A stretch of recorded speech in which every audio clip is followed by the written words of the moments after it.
Well, good morning and welcome to Great Day Washington. All week long, we are going to remember the life and legacy of Dr. Martin Luther King Jr. It was 50 years ago on April 4th, 1968, that Dr. King was shot and killed outside a Memphis hotel room. And here to help us understand the impact of that day and offer his perspective on the 50-year legacy of Dr. Martin Luther King Jr. is a man who marched alongside him and called him his friend, Congressman John Lewis.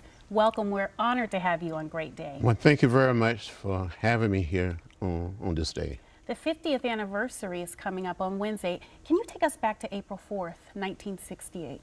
Well, on April 4th, 1968, I was in Indianapolis, Indiana, campaigning for Bobby Kennedy, organizing a rally. And we heard that Dr. King had been shot, but we didn't know his condition. And it was Robert Kennedy came to speak, and he announced that Dr. King had been assassinated. It was a sad and dark hour for me. I grew up only 50 miles south of Montgomery, so I followed Rosa Parks and Martin Luther King Jr. These two individuals inspired me.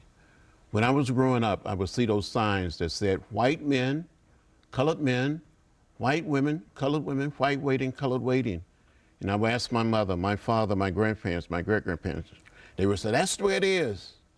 Don't get in the way, don't get in trouble. But Dr. King inspired me.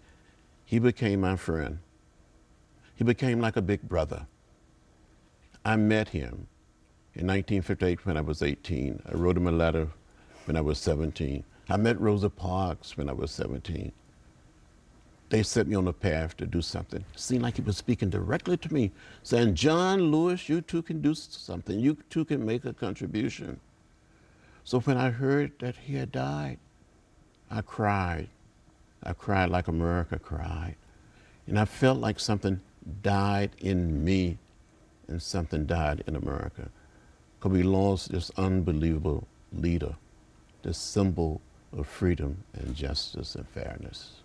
When you watch the video back, I rewatched it this weekend of when Bobby Kennedy made the announcement, because he was campaigning. You guys were campaigning, and he threw that speech out, and you hear the gasp in the audience and the screams.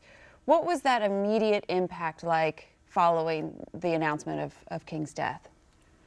Well, all around our country, people started protesting, and there was widespread violence. Burning, looting. As Nina Simone said in one of her songs, the king of love is dead. And you didn't have anyone to appeal the way that Dr. King could appeal to people. But Indianapolis became one of the cities, one of the few cities in America that did not burn because of the impact that Bobby Kennedy had with that speech. It was a very moving speech. He spoke from the depth of his soul. Since you just mentioned Indianapolis, Wednesday you plan to return there for a very special remembrance. Tell us more about that. I will be going back to Indianapolis. This will be my first time going back to that spot where we heard Bobby Kennedy, where I was organizing. There's a little park there. It's called the King Kennedy Park. And they've been trying to get me to come back for many, many years. But I will go back there and speak and be with some of the people. And then I will go to Memphis.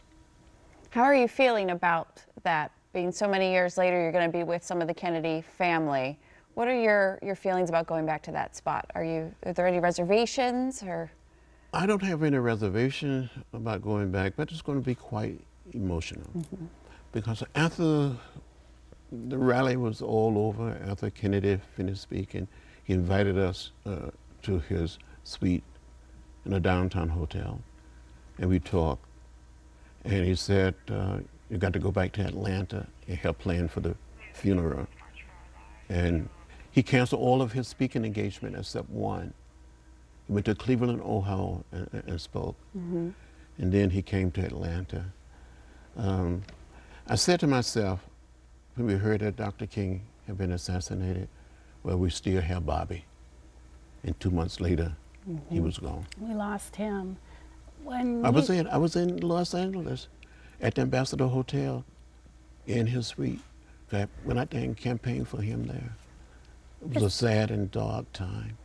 It's heartbreaking to think about all that you've been through, losing great leaders in the civil rights movement, but you were a freedom rider. You marched in the 60s and you're marching today with the students. You recently marched with the students of March for Our Lives.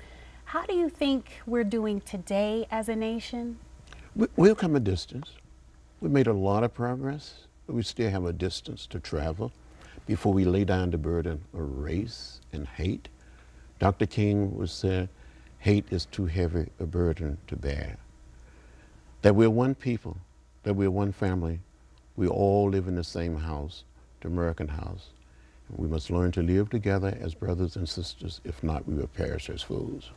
I just want to ask, there are some activists out there today who are asking if integration works. You marched for desegregation. What is your response to that? We must make integration work. We must create the beloved community. We must lay down the burden of race. We're one people. We're one family. So it doesn't matter whether we're black or white, Latino, Asian American, or Native American. We got to make it work. We don't have a choice. It's a constant, I mean, you all fought so hard, and it's just that constant work. It's just going to constantly take. Do you feel like we as a nation have taken any kind of step back, or do you feel like we are making those baby steps and just have to keep at it? Well, we're moving in the right direction, but there have been some setbacks. When I saw what happened in Virginia, it made me cry. I thought we'd come much farther than the violence and the reaction of so many people. But we'll get there. The children will get us there. These unbelievable, smart, gifted young people will get us there. You know, the children in Selma, the children in Birmingham and other parts of the South, during the sit-ins, the freedom rides, and another generation of young people or young children will get us there. When you were marching with some of the students a few weeks ago at the March for Our Lives, did you tell them any advice, impart any wisdom? Because you were a college student marching. These are high school students getting out there, even younger. Well, I said to the young people, I said, hang in there, never give up, never lose faith, be hopeful, and you will win. You will have a victory, and I believe that. What would you like, as we go into this 50th remembrance of Dr. King, what is the continued legacy that you hope everyone takes from your friend? It is my hope that people will understand and remember that this man was a man of love, a man of peace.